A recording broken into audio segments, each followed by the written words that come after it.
Country delight buffalo milk ని మా family వాళ్ళకి ఎప్పటి నుండో వాడుతున్నాను. ఈ పాల ఫస్ట్ యూజ్ నుండి నాకు దీనిపైన చాలా నమ్మకం వచ్చింది. Choose country delight and live better. New York నగర మేయర్ ఎన్నికల్లో Indian origin Muslim and democratic అభ్యర్థి జోరాన్ మందాని గెలిచారు సార్. సార్, ఒక న్యూయార్క్ అనేది ఒక నగరం, ఒక నగర మేయర్ ఎన్నిక ఎంత ప్రతిష్టాత్మకం ఎందుకు అయింది సార్? ఎందుకు ఇంత చర్చనీయాంశం అవుతోంది?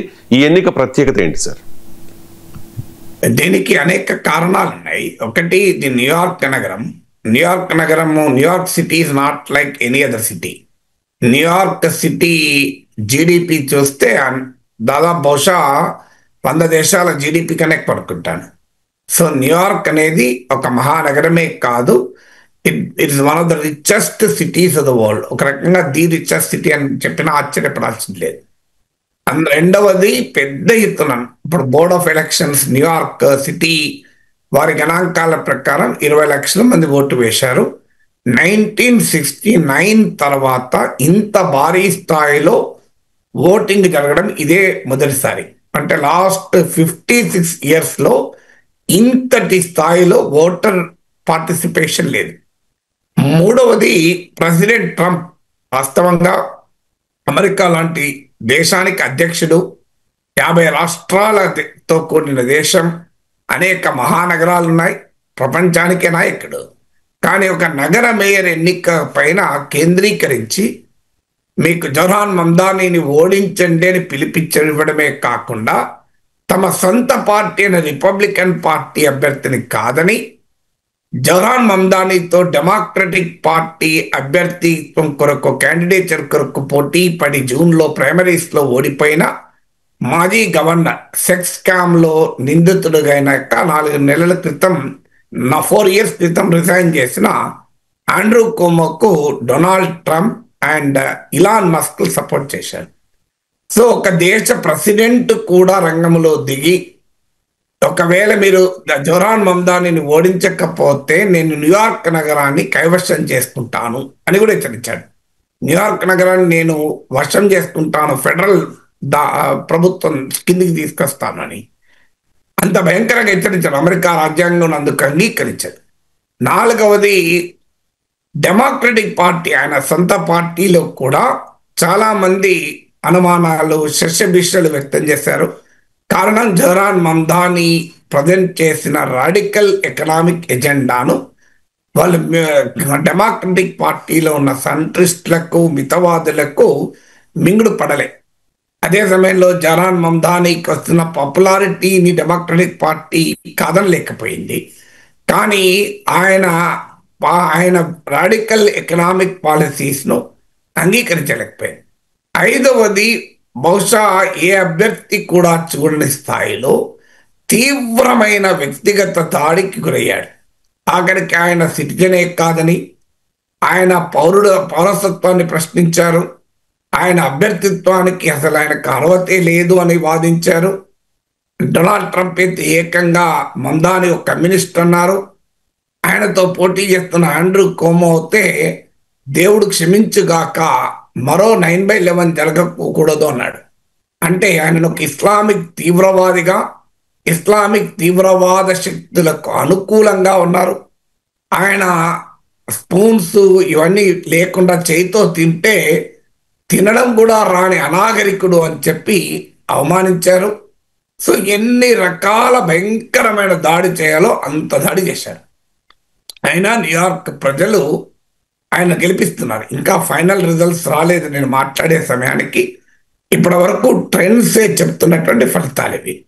రిపబ్లికన్ పార్టీ క్యాండిడేట్ 3rd పొజిషన్లో ఉన్నారు. న్యూయార్క్ నగరం it's a democratic city. So అందువల్ల సాధారణంగా డెమోక్రట్ల అభ్యర్థిత్వం వస్తే గెలిచే అవకాశమే ఉంటుంది. ఇక 6వది, అమెరికన్ ఎలీట్ మొత్తం, అమెరికాలో ఉన్న బడా కార్పొరేట్ శక్తులు, డొనాల్డ్ ట్రంపే కాదు, ఇలాన్ మస్క్ కూడా జోరాన్ మందానిని ఓడించమని పిలిపించాడు. American big corporate media, corporate శక్తులు మొత్తం మందానిని వ్యతిరేకించారు.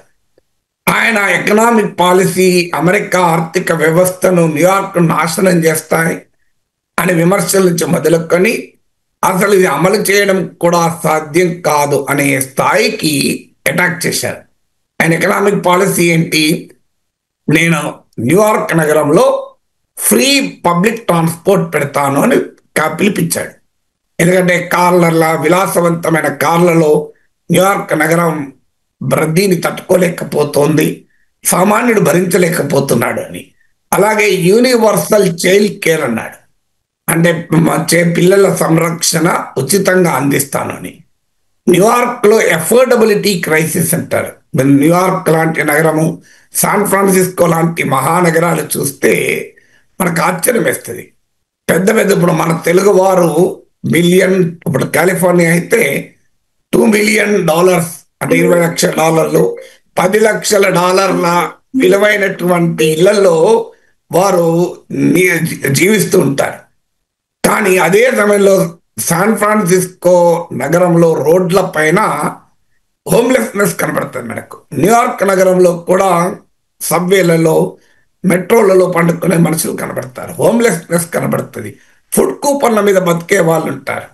సో అందువల్ల న్యూయార్క్ లాంటి సిటీ అఫోర్డబుల్ క్రైసిస్. ఇలా శాన్ ఫ్రాన్సిస్కో నగరం కానీ న్యూయార్క్ నగరంలో కానీ it is simply not possible to own A house. So మీరు కాలిఫోర్నియా నచ్చిన వాళ్ళకు కూడా ఒక మొదటి 5 ఏళ్ల వరకు 10 ఏళ్ల వరకు కాలిఫోర్నియాలో ఇల్లు కొనాలి కష్టం కనుక కాలిఫోర్నియాకు పోకుండా ఇతర నగరాలకు వెళ్తూ ఉంటారు. అంత అన్అఫోర్డబుల్గా ఈ మహానగరాలు మారిపోయాయి. జోరాన్ మందాని దాన్ని ఒక ఎలక్టోరల్ ఇష్యూగా తీసుకున్నాడు, అఫోర్డబిలిటీ క్రైసిస్ అని. సో అందువల్ల రెంట్ను ఫ్రీజ్ చేస్తాను, ఇక న్యూయార్క్ నగరంలో అద్దె పైన నేను మారటోరియం విధిస్తా అన్నాడు. ఇక అది పెరగకూడదు అని. అది రెసిడెన్షియల్ కావచ్చు, అలాగే చిన్న చిన్న వ్యాపారాలు, వాణిజ్యాలకు కావచ్చు. సహజంగానే ఇంటి ఓనర్లు వ్యతిరేకిస్తారు, ఇంట్లో అద్దె ఉండేవాళ్ళు దీన్ని ఆహ్వానిస్తారు. సో రెంట్ ఫ్రీజ్ అమలు చేస్తానని పిలిపించాడు. అమెరికాలో ఇది చాలా కీలకమైన విషయం, ఎందుకంటే చాలా మందికి అమెరికా ప్రాస్పరిటీ మాత్రమే తెలుసు. అమెరికాలో పర్యటిస్తున్నప్పుడు మన వాళ్ళలో తిరుగుతాం కనుక ఇండియన్ కమ్యూనిటీ, తెలుగు కమ్యూనిటీ, మన వాళ్ళు బెటర్ అప్పర్ క్లాస్ కిందకి వస్తారు అమెరికాలో. We are not middle class in America.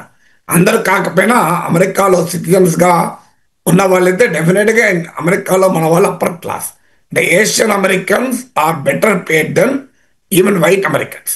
కానీ ఎవరేజ్ అమెరికాలో లేదు. ఇప్పుడు నేను quoting America census data and bureau of economics and statistics వాళ్ళ డేటా ప్రకారము 2000 నుంచి 2025 మధ్య కాలంలో, అంటే గత 25 ఏళ్లలో మీడియన్ ఇన్కమ్ అమెరికాలో సగటు ఆదాయం 7% పెరిగింది. కెన్ ఇమాజిన్ ఎవరేజ్ ఇన్కమ్ అంటే? మరి చాలా మందికి బ్రహ్మాండంగా ఆదాయాలు వచ్చాయి కదా, మన వాళ్ళే 70Kతో ఐటీ జాబ్లో చేరితే ఇప్పుడు 200K 250K సంపాదిస్తున్నారు కదా అని మనం అనుకోవచ్చు. కానీ I'm talking about average income.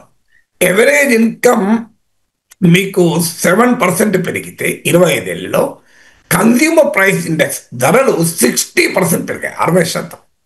అంటే ఏ రకంగా అన్లివబుల్గా అమెరికా, అందులోనూ మహానగరాలు అన్లివబుల్గా మారాయన దానికి ఇది ఒక ఉదాహరణ.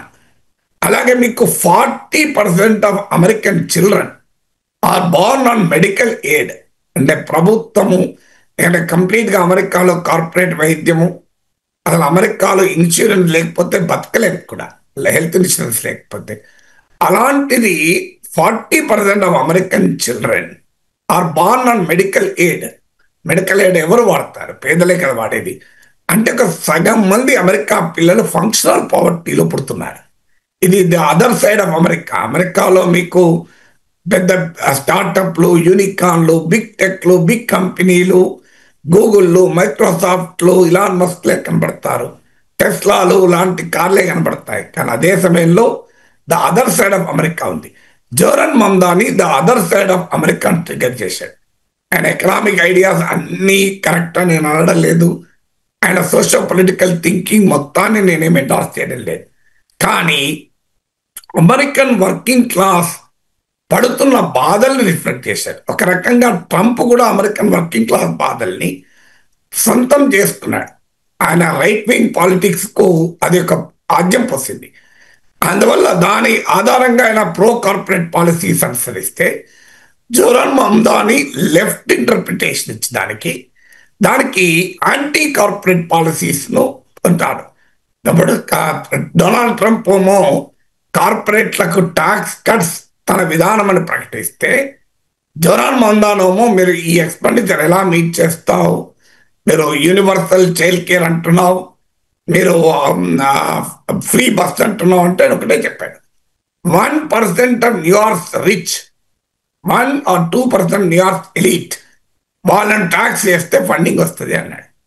దాంతో అమెరికన్ ఎలీట్ మొత్తం జోరాన్ మమ్దాని పైన విరుచుకుపడ్డారు ఆయన ఓడించడానికి. అమెరికాలో మనందరికీ తెలుసు బిగ్ బిజినెస్ ఫండింగ్ తో ఎలక్షన్ జరుగుతాయి. ఇప్పుడు ఆయనతో పోటీ చేసిన ఆండ్రూ కోమో హిమ్సెల్ఫ్ ఏ బిలియనర్. కానీ ఒక సాధారణ మిడిల్ క్లాస్, అందులో అమెరికాలో మనకు తెలుసు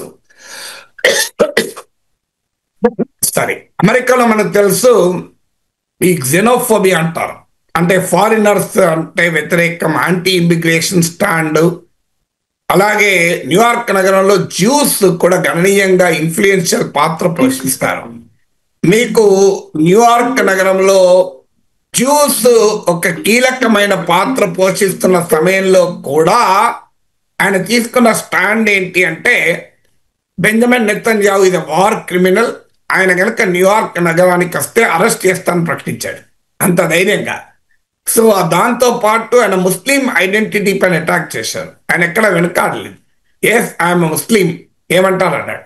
వాస్తవంగా ఆయన మదర్ హిందూ, మన పాపులర్ ఫిల్మ్ మేకర్ కొడుకు. అలాగే ఫాదర్ ఉగాండా, అందువల్ల ఒక ఆఫ్రో అమెరికన్ ఆరిజిన్, ఒక ఇండియన్ అమెరికన్ ఆరిజిన్, ఒక ముస్లిం ఐడెంటిటీ, ఒక ఇమిగ్రేషన్ సపోర్ట్ చేసిన వ్యక్తి.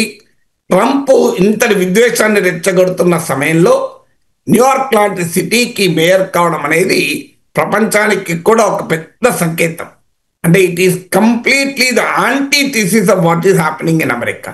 ఇలా అమెరికాలో మనం చూస్తున్న విద్వేషము, Trump policies, anti immigration rhetoric, ఇవన్నీ చూస్తున్న సమయంలో ఈ represent the other side of America. So the America dream కు ఉన్న అదర్ యాంగిల్ చూపెట్టాడు.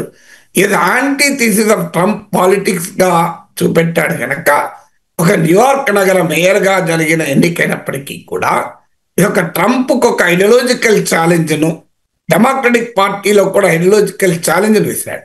వాస్తవంగా ట్రంప్ కే కాదు, విత్ ఇన్ డెమోక్రటిక్ పార్టీ కూడా ఒక ఐడియాలజికల్ ఛాలెంజ్. ఎందుకంటే డెమోక్రట్లు గందరగోళంలో ఉన్నారు. మీకు లేటెస్ట్ గా వాషింగ్టన్ పోస్ట్ ఏబీసీ సర్వే ఏం చెప్తుందంటే 70% of democrat voters democratic party వాస్తవ పరిస్థితులను అర్థం చేసుకోలేకపోతుంది, out of touch with grassroots reality అని అభిప్రాయం వ్యక్తం చేశారు. అలాగే వాషింగ్టన్ పోస్ట్ ఏబీసీ సర్వే ప్రకారం 60% ఆఫ్ రిపబ్లికన్స్ కూడా, రిపబ్లికన్ పార్టీ ఇంక్లూడింగ్ ట్రంప్ కూడా గ్రాస్ రూట్స్ రియాలిటీ అర్థం కావడం లేదు, క్షేత్రస్థాయిలో వాస్తవ పరిస్థితులు అర్థం కావడం లేదని భావించారు. అంటే డెమోక్రట్లకు రిపబ్లికన్లకు తేడా లేదు, ఒకే తాను ముక్కలు అని ఓటర్లలో పెరుగుతున్న సమయం. కొన్ని ఏళ్ల క్రితమే economist, world's most popular magazine economist ఇచ్చిన స్టడీలో అమెరికాతో సహా వెస్ట్రన్ డెమోక్రసీస్ లో ఈ రెండు రాజకీయ పార్టీలలో చాయిస్ ప్రజలకు స్పష్టంగా ఉండడం లేదు, ఒకే రకమైన విధానాలు అనుసరిస్తున్నారు అని చెప్పి అభిప్రాయం వ్యక్తం చేసింది. అందువల్ల డెమోక్రట్లకు గందరగోళం, ట్రంప్ను ఎలా ఎదుర్కోవాలి అనేది అర్థం కాక. ఇప్పుడు ఉదాహరణకు మీకు అమెరికాలో మనకు తెలియదు, పేరుకు సెక్యులర్ కంట్రీ, కానీ రిలీజన్ మన దేశంలో లాగా ఒక బలమైన ఫోర్స్ పనిచేస్తుంది. అందుకే ఇండియాలో కూడా సెక్యులర్ పొలిటీషియన్స్ బీజేపీ అటాక్ తట్టుకోలేక తాము హిందువులమని 1-10 సార్లు బహిరంగంగా చెప్పుకుంటారు. రాహుల్ గాంధీ నేను ఉపనయనం చేయించుకున్న బ్రాహ్మణుణ్ణి అని చెప్పుకోవాల్సి వచ్చింది చూడండి, తన గోత్రం కూడా చెప్పుకోవాల్సి వచ్చింది రాహుల్ గాంధీ. అరవింద్ కేజ్రీవాల్ తాను హనుమంతుని భక్తుణ్ణి అని ప్రకటించుకోవాల్సి వచ్చింది. అఖిలేష్ యాదవ్ తాను విష్ణుమూర్తి ఆలయాన్ని కడతానని ప్రారంభించాల్సి వచ్చింది. అందువల్ల పొలిటీషియన్స్ ఈ రకమైన దాడి జరుగుతున్నప్పుడు ఉంటారు. ఇప్పుడు అమెరికాలో కూడా బరాక్ ఒబామా, ఆయన father is a Muslim, Barack Hussein Obama, కానీ తాను క్రిస్టియన్ అని ప్రకటించుకోవడమే కాదు, అభ్యర్థిగా ఉన్నప్పుడు కానీ ప్రెసిడెంట్గా ఉన్నప్పుడు కానీ తన క్రిస్టియన్ ఐడెంటిటీని చెప్పుకోవాల్సి వచ్చింది. అలాగే కమలా హారిస్, నిక్కీ హాలీ, బాబీ జిందాల్ వీళ్ళందరూ కూడా తమ క్రిస్టియన్ ఐడెంటిటీని ప్రత్యేకంగా చెప్పుకోవాల్సి వచ్చింది. ఇటీవల మనం జేడీ వ్యాన్స్ వ్యాఖ్యలు చూసాం. తన సతీమణి ఉషా వ్యాన్స్ హిందూ, కానీ ఎన్నడో ఒక రోజు ఆమె నా లాగానే క్రిస్టియానిటీని పాటిస్తుంది అని. ఎందుకంటే అమెరికాలో ఆ రిలీజియాసిటీ కూడా పెరుగుతుంది. మన దేశంలో బీజేపీ వచ్చాక ఎలాగైతే పెరిగిందో, అమెరికాలో ట్రంప్ అధికారంలోకి వచ్చాక చార్లీ కర్క్ ఫినామినా లాగా క్రిస్టియానిటీ ఒక రకంగా అమెరికన్ సమాజాన్ని ఊపేస్తోంది. ఆ సమయంలో తాను ముస్లింను, కానీ తనను ఎందుకు ఎన్నుకోకూడదు అని ఆ న్యూయార్క్లో ఉన్న multi racial multi cultural city అది. నేను ఇలా ఒక మీడియాలో చదివాను ఆ subject. 60% of New York voters either immigrants or immigration parental origin ఉన్నవాళ్ళు. అంతే అలాంటి సిటీలో ధైర్యంగా చెప్పుకోగలిగాడు. మీకు ఇప్పుడు జ్యూస్ నెతన్యాహును అరెస్ట్ చేస్తాను, గాజాలో మారణహోమం జరిగింది అని బహిరంగంగా ప్రకటించిన వ్యక్తిని జ్యూస్ ఎంత వ్యతిరేకించాలి? కానీ ఈ reach out to the juice also, వాళ్ళతో కూడా కన్వర్జేషన్ నడిపాడు. తాను జ్యూస్కు యూదులకు వ్యతిరేకం కాదు, గాజాలో మారణ హోమానికి మాత్రమే వ్యతిరేకమని. ఎందుకంటే ఆండ్రూ కోమో నుంచి డొనాల్డ్ ట్రంప్ వరకు మరోసారి 9/11 జరుగుతుందని బెదిరిస్తే దానికి జోరాన్ మమ్దాని ఇచ్చిన రిప్లై ఏంటంటే 9/11 అయిపోయింది, ఇంకా మీరు అక్కడే ఉన్నారు, ఇప్పుడు this is not post 9/11, this is post Gaza అని పిలిపించారు. ఇప్పుడు జరుగుతున్నది గాజాలో మానవకుల మారణహోమం గురించి మాట్లాడదామని. సో అంత ధైర్యంగా తన ఎజెండా ముందు పెట్టాడు కనుక సహజంగానే existing elite political social economic ఐడియాస్ను ప్రశ్నించాడు కనుక ఒక న్యూయార్క్ నగర మేయర్ ఎన్నికైనా ఇంతగా ప్రపంచాన్ని ప్రభావితం చేసింది.